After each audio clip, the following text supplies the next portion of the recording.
convocat o conferință de presă la sfârșit de sesiune parlamentară, dar acum câteva minute am aflat, cred că am la sfârșitul că luni avem sesiune extraordinară cu statutul parlamentarului, deci o să mergem din nou. Dar asta nu mă încurcă să vă spun cam ce am de gând să fac pe perioada vacanței, în primul rând. Și cum vreau să discutăm foarte serios despre centura ocolitoare a municipiului Mediaș.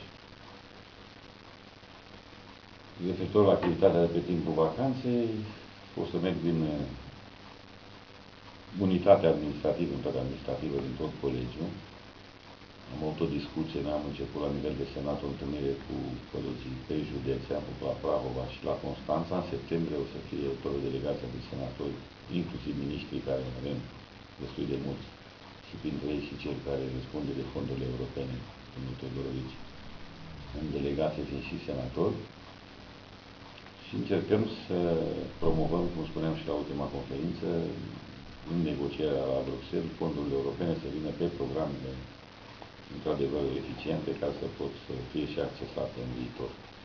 Așa că eu o să am o deplasare după 15 iulie în fiecare localitate, o să vă dau un program, de unde o să colectez absolut toate necesitățile care se pot realiza pe fondurile europene începând cu 2014, care trebuie să le prezint la București, la domnul ministru respectiv și vedem și încercăm să satisfacem cât mai mult din dorințe să fie fondurile negociate pe acele programe strict necesare și care se pot accesa.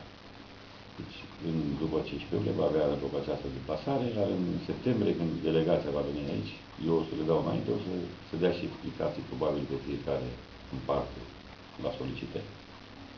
O să vă anunțăm din timp, să fie și presa. La Constanța am fost 80 de senatori, toți miniștrii care sunt și senatori. Referitor la partea a doua de care vă spuneam de centura ocolitoare, am avut o discuție la CNADR, pe lângă cele care au făcut domnul ministru Șova, este prinsă centura și ca finanțare pe fondurile din 2014, începând cu aceste fonduri, post-transport acolo, deci este prinsă. O singură condiție mai trebuie îndeplinită și vreau să vă spun că acum este deja în licitație, se pregătește pentru refacerea studiului de fezabilitate.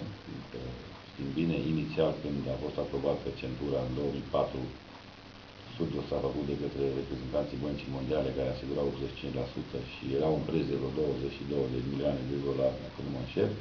S-a refăcut studiul după ce s-a pierdut finanțarea, când n-au început lucrările până în 2009, pe banii bugetului și a devenit prețul la 50 de milioane de euro, și s-a dublat.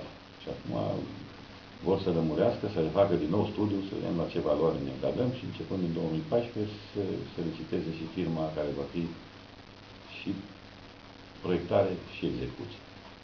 Dar pe studiul nou, normal, că prețurile prea mari diferă și poate să schimbe chiar din traseu dacă se le face studiul și foarte bine.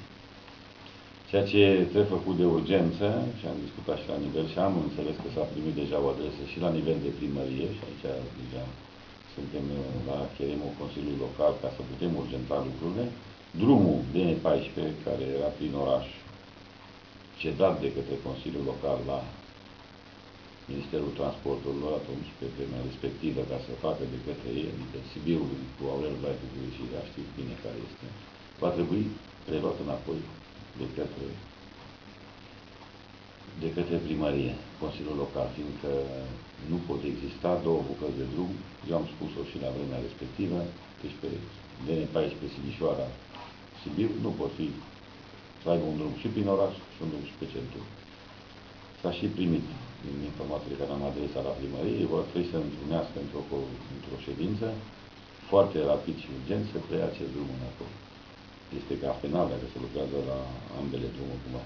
Probabil este și motivul pentru care acest drum nici n-a fost primit nici la licitație, nici la finanțare, în momentul când s-au apucat să le facă DN14 de Sibiu și Sighișoara. Știu că s-au lăudat mulți atunci că cu acest drum că îl facem, că l-am transferat, că era un artificiu care n-a ținut, eu l-am contestat de la început, dar acum devine urgentă problema preluării de către primărie, ca să vreau să vă spun foarte rapid și atunci se demarează toate lucrările pentru centură. Am avut săptămâna trecută întâlniri, am fost și la CNADR și cu ministrul Șova. acesta este mersul și am înțeles că unii spun că aseară a discutat la Cluj ceva despre centura Mediașului, nu are nicio legătură, întâlnirea de la Cluj, și mesajele care le-am primit, care e o dezbatere pe tema autostrăzii Transilvania. Bechtel, că știți bine, interupt, contractul este anulat, practic, încheiat cu Bechtelul și se încearcă să găsească alte variante ca să se continue. Adică vă spun și la acea autostradă, de la Câmpia Turzii, unde se termine autostrada în drum, nici măcar nu există proiectare mai departe spre Brașov. Și atunci se caută soluții. Și o întâlnire pe tot Ardealul, participă și ministrul Ciova și președintele Consiliului Județean, e o întâlnire informală despre cam ce s-ar dori în continuare cu această autostradă. Nu se va discuta de centura Mediașului sau Târgu Mureș sau cine fi. Știți că Târgu Mureș a demarat deja, s-a licitat și pentru centură. În sfârșit, și asta era o centură aprobată prin hotărârea de guvern, o regăsiți din 2004, care a făcut de atunci împreună cu cea de la Brașov, care și la ea se lucrează, și se va lucra și la Mediaș, începând de la anul să dacă reușim să refacem studiu, să-și preia primăria înapoi drumul ca să fim în perfectă legalitate. Și bine, asta am discutat cu ministrul Șova, care este jurist de meserie și un avocat bun, asta chiar ca penal dacă s-ar începe lucrările la ambele variante. Deci, practic, sunt șanse ca în 2014 să înceapă efectiv și lucrările? Absolut, sunt șanse să înceapă efectiv lucrările astea și cu o discuție. Fiindcă firma care depinde cum se mișcă de repede, care câștigă proiectarea, câștigă și execuția. Așa este în sistemul ăsta, programul. Asta era